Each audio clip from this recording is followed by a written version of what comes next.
I think my roommate is a cannibal. I met Thomas when we were randomly assigned to be roommates our freshman year of college. Nothing seemed to be off with him back then. Yeah, he was out a lot and came back late at night, but I always figured he was just having fun with friends. It's not like I wasn't doing the same. We had 4 semesters of living on campus, 2 years. In that time, he never struck me as particularly eccentric. Maybe a few little things, like how he never put any food in our mini fridge, but nothing that warranted genuine concern. It wasn't until we moved into an apartment that things started to become strange. I moved in about a week after he did, a few days before classes were going to start. I was supposed to come in at the same time, but my aunt died and I needed to help my dad with some aftermath there. It would have kept me longer had the start of the semester not snuck up, but that's beside the point. We viewed the apartment together initially, and it was a pretty nice, cozy place. Not exactly modern, but sure as hell cheap enough to make it worth it without said price being shady. Neither of us were bothered. But when I was finally able to move in, the place looked worse for the wear, somehow. Significant enough that I noticed immediately. The paint in some places had started chipping severely, something Thomas didn't even react to when I pointed out. The floors were mostly fine, but a few of the boards creaked particularly loud, which I hadn't noticed at our viewing. Again, enough that it bothered me, and still not enough for Thomas to give a damn about it. Then there was the fact that the lock to the remaining bedroom, mine, was broken. A problem not very easily fixable on a college budget. I asked Thomas about that one, making sure he actually answered me, but he just kind of shrugged it off and told me he hadn't noticed it. But, still. Okay, whatever. Weird but probably not a big deal besides losing our security deposit. It didn't matter. The semester started and the weeks progressed. And that was when I started noticing things about Thomas. Living in an apartment instead of a dorm was the most distant he'd ever been. It's not like he was ever super talkative, but now it seemed like he'd only glance my way and move on, unwilling to do more. In fact, he only really talked to me if it was to snap at me about being clean, or quiet. With the former, he was only a little bit of a clean freak back in our dorm. Incessant about his own side, but he only got really pressed about it if any of my mess seeped into his.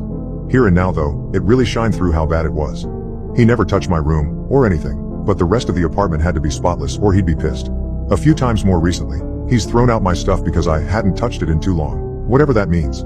Nothing devastating, but one of those things was a spare charger I had to dig out of the trash and then get sprayed down with Febreze for. Nothing short of annoying, is what I'm getting at here. Why he suddenly became really anal about it was anyone's guess at that point. As for the being quiet part, that was an entirely new issue. Thomas never gave a damn if I was loud while playing a game before, but suddenly now it was worth slamming my door open without knocking over. I asked him to maybe be a little more polite about the issue when it came up, but I was again sort of just brushed off. Still, it rubbed me the wrong way how suddenly angry he was getting about the issue. Yes, it was my fault and I got better about it, but what the hell was with the switch up? Yet, I still just wrote it off. Maybe he had some mental or emotional stuff going on he didn't want to talk about. I could be patient with him. Sure. But it got worse. A roommate who clearly labels what food is his in the fridge is nothing to be mad about. Still, a few weeks into the year I did a deep clean of the refrigerator, one that, to be fair, I had meant to do as soon as I moved in. But it was too late for that, and now I had to take everything out to scrub it down. Only a few things were his, most of them in the freezer. I took them out, setting them aside to clean it up quickly so nothing went bad. Probably no reason to worry about that, but whatever.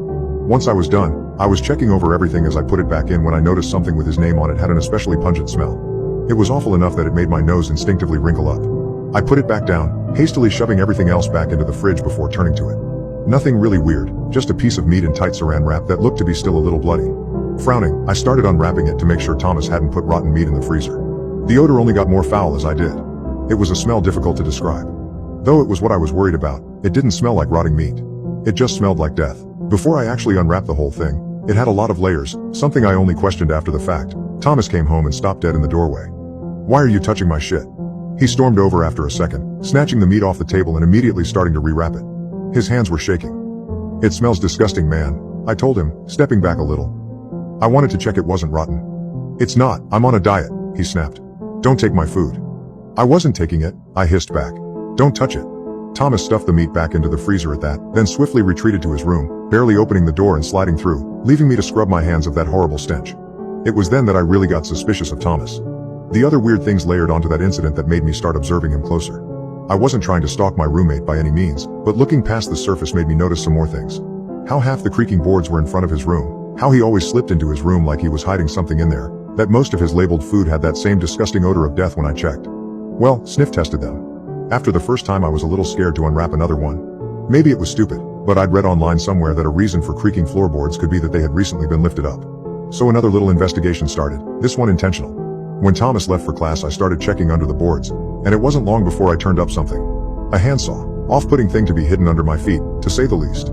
It looked pretty well worn. Clean, but used. Aside from the saw, lifting the board let me see a mysterious reddish-brown blotch stained into the underside of it. That was enough for me to put the board back and stop thinking about it for now. At least, until I could come up with a plan. I had a film major buddy and I managed to convince him to let me use an old video camera of his for science. I hid it in a plant and aimed it at the door to Thomas's bedroom at leg level. Set up to stay at said friends for the night and then let it play out. In hindsight, a mediocre video camera was a really shitty pick for this, but it did the job enough. I didn't get a live feed or anything, and I was left to wallow in anxiety the whole night, but when I got back while Thomas was out the next day I could dig the camera out and watch what it showed me. After charging it anyway. It caught 8 hours of footage before dying. Most of it was nothing, which I sped through until Thomas was suddenly pulling up the floorboard. I jumped back and let the video play. Thomas walked into frame, emotionlessly kneeling down and yanking the floorboard up, pulling the handsaw out and putting it down again. He walked into his room, seemingly stowing it away, then left again for another hour or so. When he came back, there was a woman our age with him. They were talking quietly enough that the video camera didn't pick up the words, but I could make a guess what it was about. They disappeared into his bedroom, the lock clicking loudly. It remained quiet for another moment, before the worst, most horribly unsurprising sound met my ears. A woman's scream being cut short.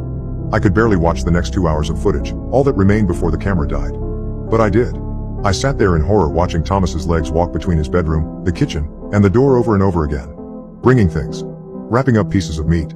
At one point near the end, stopping to sit at the table and eat something. I could only guess what.